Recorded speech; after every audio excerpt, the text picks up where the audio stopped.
Yeah, we're working on a locomotive, coming along, getting our frame squared up, little cracks welded in it, making sure we get them on both sides. Still up in the air. We have got all of the wheels and tires.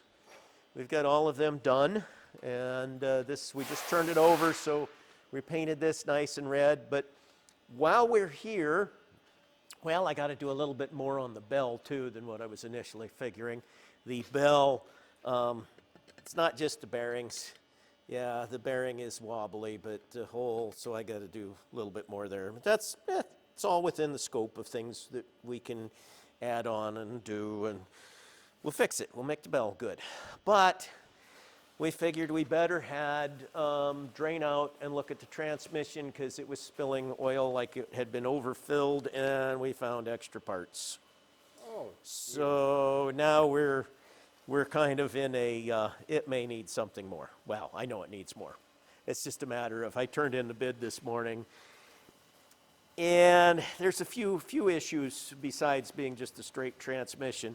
The big one is going to be if we get to do it here, well, we'll pull this around, we'll pull the engine totally out where we can get at it, but also when we dialed in the bell housing, and we've got a video that we dialed in the bell housing and helped them here some time back, it was flexing a whole lot more than made me comfortable. Now, it was, they were already, you know, it just made sense for what they were doing to go ahead and run it.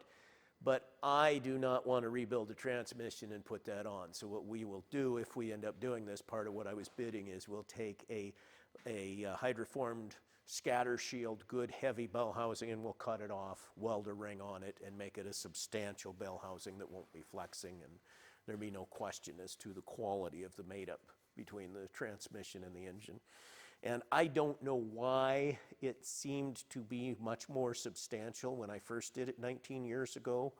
I don't know if I just missed it and we were lucky with how it held up, or whether it was really weak then too and I just overlooked it. I don't honestly know, but I know from what I saw when we were dialing it in last, it had a little bit too much flexing. It didn't make me feel good. So I want to do something better. And if it's not, if it doesn't work out for the bid to where that makes sense, we'll just get the rest of this all going. The transmission was still driving. Even with parts missing, it was still driving, so we can clean the pan, put the oil back in, they can take it and do that. But if I'm not doing that bell housing, I just don't want to do it because I think it's too risky for running a transmission again. If we're going to make it all new, we make it all new. Anyway, that's too bad that it was. I didn't really want it to be broken. I didn't want more work, but if we're going to do it, we're going to do it right.